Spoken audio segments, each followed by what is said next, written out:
Last April, that is April 2020, there were many doomsayers in the market who said the market is tanked, and I know friends who bailed out of the market. In fact, he's the ultimate combination of education in India. He's been to IIT, he's been to IIM, he's been in financial services. And these are the people who should not be panicking, but these are the people who thought the world is about to end, and they sold many shares. These people would anyway have a 10% or 15% of their lifetime income or of the lifetime portfolio lying in equity, and that also they got rid of, saying, oh, and when did they get rid of? They got rid of it at the end of a bear market, end of a bull market. The market had just crashed 30%. This must have been March end of 2020. And I know many people who send me mails even in April and May saying, I sold everything. I know the pandemic is going to have a terrible impact on the market, and the market will never recover. It will take a long time. And that was the time when I was talking to pharma analysts, and one of the top pharma analysts whom I know, and I called him and said, how many days do you think this pandemic mess will be over? Because typically we were thinking of that Holi is at home, so Diwali. So he said, Christmas bhi aapka ghar ke andar hi hoga. You will be inside the house even at the time of Christmas. I said, that long? Will it take so much time? Won't we be able to conquer it? So I had asked him how many days it would take. He said, since you have said days, let me come out with a good number. The number of days will exceed 1,000. So I said, you're talking of 2.5, 3 years? He was very clear that it would take that much time for a vaccine to be found and made and administered all over the world. And he's saying variants will happen. And he's a pharma analyst. So I said, what should I do? Should I be buying pharma shares? He's saying, that's a funny question because my factories are not working. And so this is not happening. So I don't know, but he says hospitals will work. He was very clear that hospitals will work. So understand that there will be doomsayers saying that markets will fall, markets will never recover, it is the end of the world, right?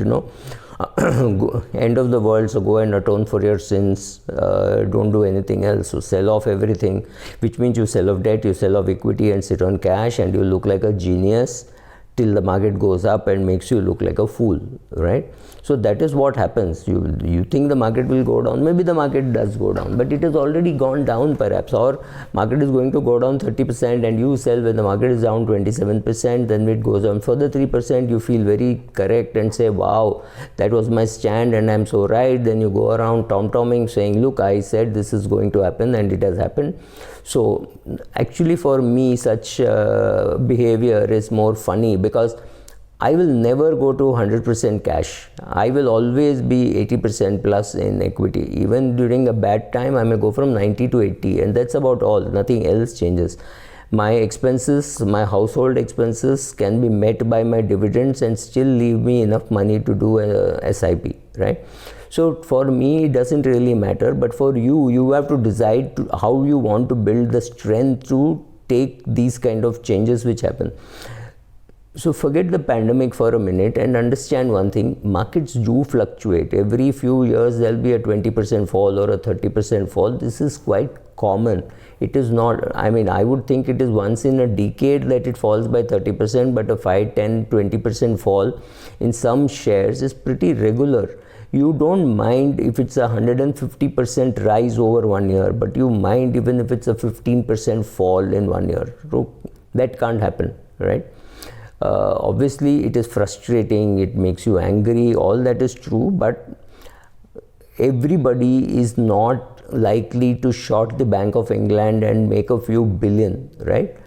That happens, but every friend of yours or every guy who comes on television or every blogger, even somebody like me, we are not George Soros that we go short against the Bank of England, against the pound and make money. That is sensational. We will never ever be able to do that in terms of commitment. Do I have enough commitment to sell, say, 70% of my portfolio and take a position contrary to what I think or what is comfortable to think? The answer is no. I will definitely not do it, right?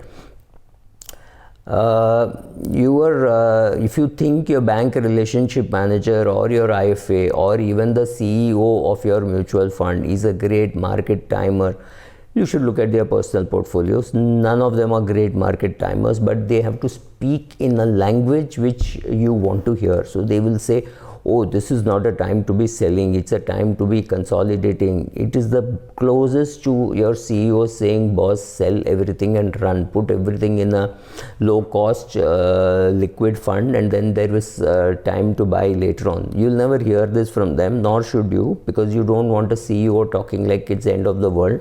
Then you're wondering, why should I be investing in your fund, right? So we will also ask the same questions tomorrow if it is not in our favor. Right, so active investing is still very difficult, but unless you can ride sector bulls runs. For example, you have metals and sugar going through an uptrend now, so there may be something else with a low growth, not growing trend. But remember, even Indigo, Indian hotels, and all that have done extremely well during these times of lockdown. When people are unable to visit and travel that much, but the markets have not really tanked for these companies.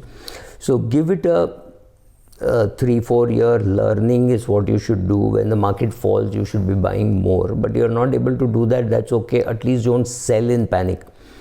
The mistake of having bought at a high price should not be compensated by getting rid of it at a low price. Maybe you should hold on for some more time. Maybe you should do some passive investing, saying, I know only one thing, how many units am I accumulating, and I will only look at the number of units. Today I've got 800 units and my target is to assume to accumulate 25,000 units, right? So what do I have to do for that?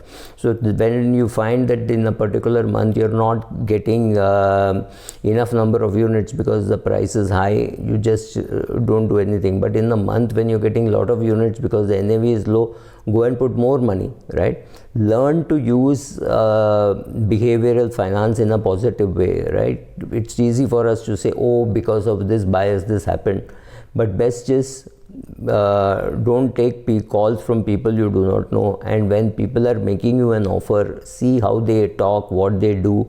And I believe there is nobody at the end of the tunnel waiting to give you great advice. Maybe it's there, but you may not be able to see it. Thank you.